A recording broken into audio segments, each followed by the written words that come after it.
Check out the novel Bubblegum by me, Sari Torres, available on Amazon or read for free with Kindle Unlimited.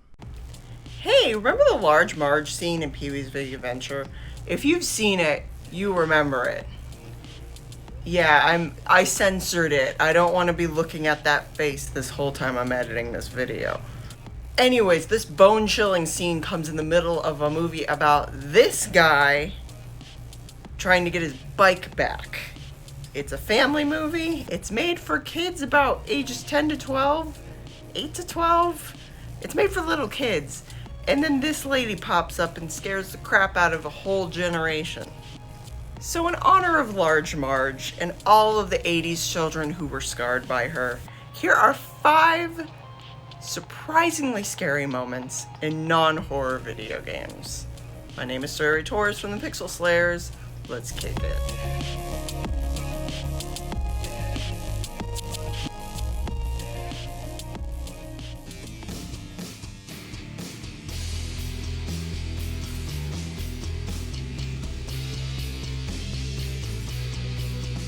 Now, I know the Batman Arkham series isn't known for its light and fluffy atmosphere or anything, but this kind of scares a whole nother animal entirely.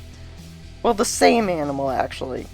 I mean, it's still a bat, just like a man bat.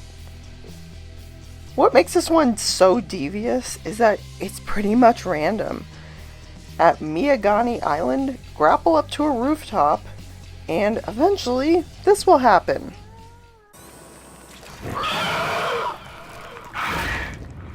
Now let me tell you, if you don't know this is coming, it will absolutely scare the bejesus out of you. Heck, even if you do know it's coming, it'll scare you.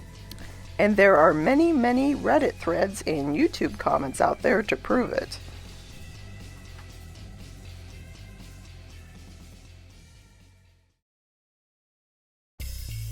Okay, so we've got a spoiler warning for Final Fantasy 15. Please fast forward to this marker if you want to skip it. Despite some aesthetic differences, Final Fantasy 15 has most of your typical fantasy elements.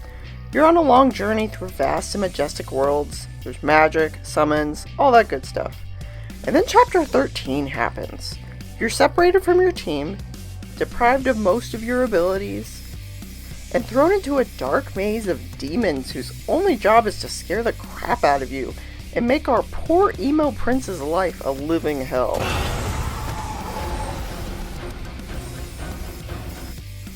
Now, I don't usually like scary games, and really hated this part at first. But braving through these enemies in one of the last chapters of the game made me feel like I was experiencing Noctis's struggle. A King's Struggle is literally the name of the chapter.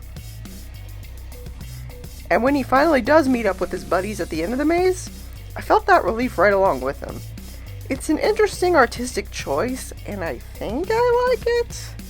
Maybe this segment could be shortened a bit though, as you stay in this maze for about 2 hours. Yikes.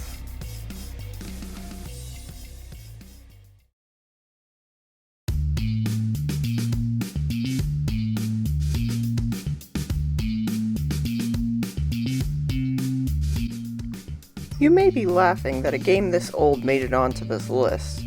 Well, if you're laughing, you've probably never met Evil Otto. Berzerk is a top-down shooter that starts out simple and entertainingly enough. Move through these mazes and shoot the aliens. Got it. Wait, what was that? There it is again.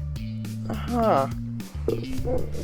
This is about when Evil Otto steps in, bouncing around the screen in a way that just looks wrong for some reason. Evil Otto instills a sense of panic in the player as he chases you down. And long before Resident Evil terrified players with Nemesis, Evil Otto presented to players an enemy that simply could not be killed. The character gained such notoriety that it was inducted into the strange online world of creepypasta. Watch out for that Evil Otto. Okay, so we got a big spoiler warning for Undertale. If you want to fast forward, please go to this number in the video.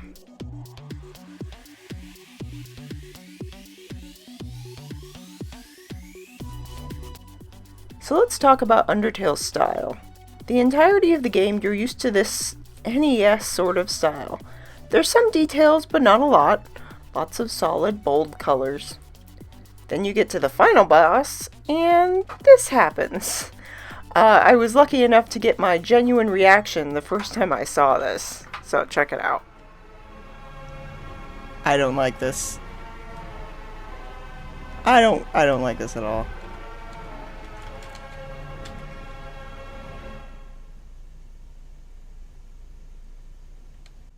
Oh god, I really don't like that.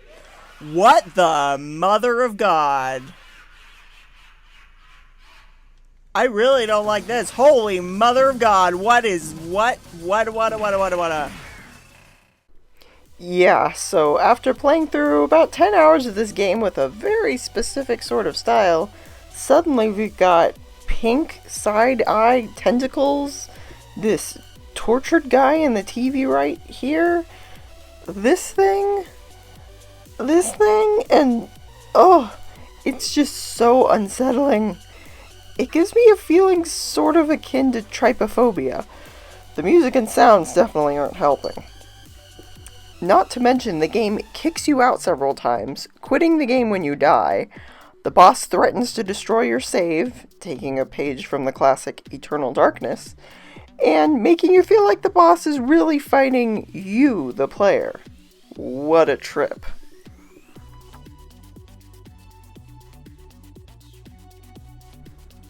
So you know when you've gotten pretty far in a game, and then you sort of abandon it?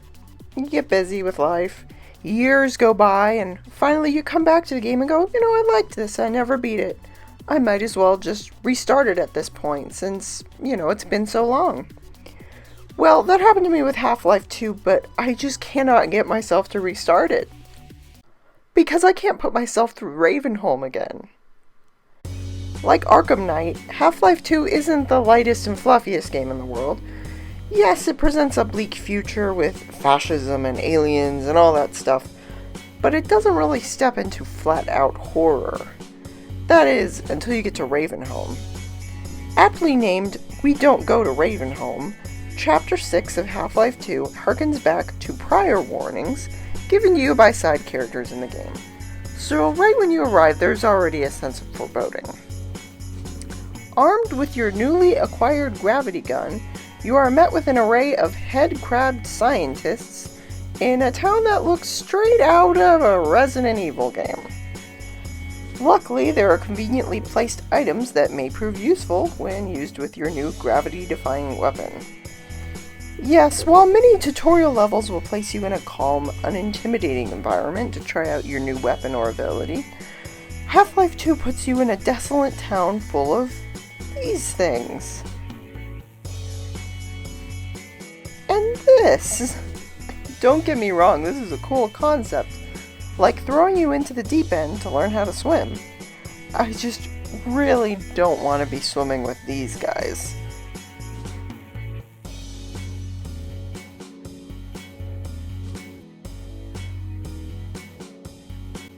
These unexpected scares may not have come from the most frightening of games, but they certainly caught us all off guard. So if you have any moments you'd like to share, please add them in the comments. We definitely appreciate that. And from all of us here at the Pixel Slayers, we wish you a happy Halloween. Bye.